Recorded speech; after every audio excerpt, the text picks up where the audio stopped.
Hi, I'm Danya, and this is Tyler, and this is our community-based project. We are from the Dimensions of Self and Society class that meets on Fridays, and we're from CCV. And at the beginning of our class, our teacher asked us to draw out our values, and this is pretty much what our class put out. As you can tell, a lot of them are very individualistic. Everyone is kind of like doing their own thing within these photos right here. But how do I Throughout our time as a class, we also focused on individual issues that we saw within our society that we felt were important to address. Some of those issues that were addressed include like the Lake Champlain pollution issues, college dropout rates, college expenses, the opioid epidemic, and police and what police actually stand for and who they are as people. The conversations are important for us to have as individuals living in a democratic society. Well, for us as a democratic society, we should have the question of why, for Vermont, why students are leaving the state and how we can help them out and keep them within the states.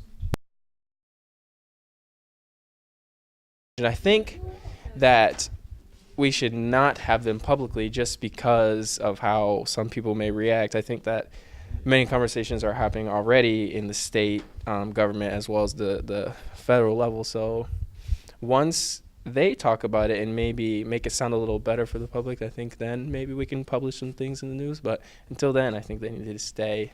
They need to really stay in the state and go. I believe it's important to have a conversation about the education and prevention of opiate dependence and the need for inclusion of all parties. So not only the people we're trying to prevent from using opiates and the doctors who believe in, opiate prevention and rehabilitation for opiate addicts, but also, law enforcement, people against, addiction or don't feel addiction's actually a medical issue. I feel like everyone, if they're all involved, then, can kind of brainstorm and, debate and then kind of come to a common agreement. And I think it applies to more than just the opiate addiction, but, could apply to a lot of different questions in society. Well, I think the conversations need to be held in a mutual place, like I said, so all parties can be involved. For example, like the Chittenden County Opioid Alliance that meets at Town Hall, or City Hall, I should say, it's a closed-door meeting and it's not like open to the public. And they have, maybe one every once in a while, person from recovery that's gone through opiate addiction come in to speak. But I think it should be more of like an open door thing so people of the community and stuff can share their ideas as well. So we also attended sessions at the Intervale, and we learned about what the Intervale does as an organization. So today, Dimensions of Self and Society, we're out here giving back to our community with some tree grading at the Intervale. We have trees that have been pulled from their beds, and today we are measuring that, grading them based on this system, and then we put them on the appropriate table, and then after that they get bagged, and I think they go out for shipment. Hi, my name's Maddie. I work at the Intervale Conservation Nursery, and we're here today with our planting crew and some volunteers from CCV helping us process our trees that we just harvested out of our field this morning. So let's take a look around. We learned that when you cooperate together as a group or as a community, you are able to accomplish more than you are as an individual trying to accomplish goals on your own.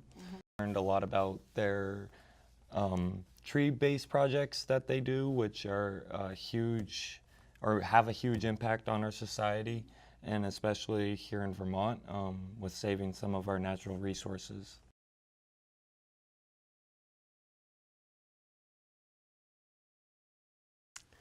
Hello, my name is Noah, and I am part of the CCV class known as the Dimensions of Self and Society.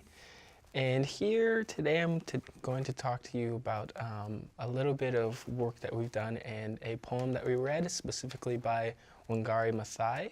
She is one of the leaders in the Green Belt movement, and her main objective is to conserve our earth and just to be mindful of our natural resources.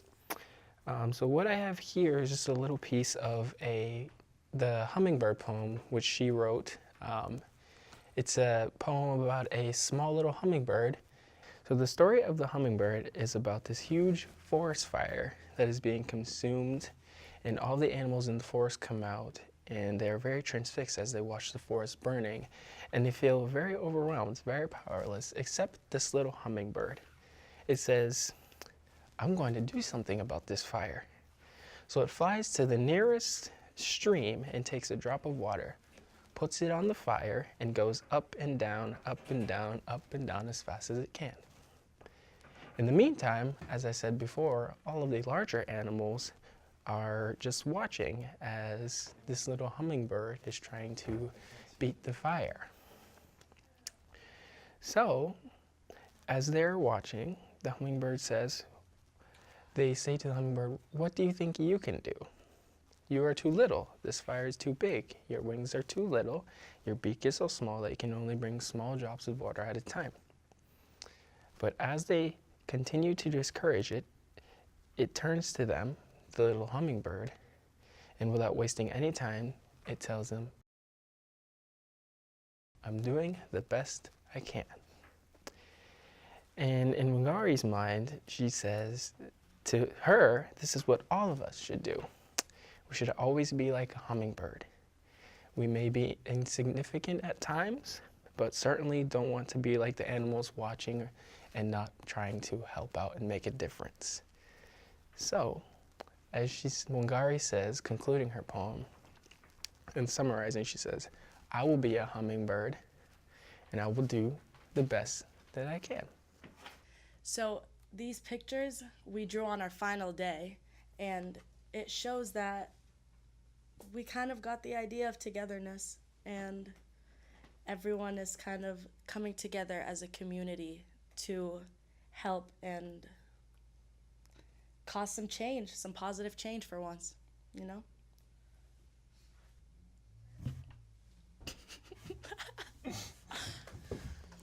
All right.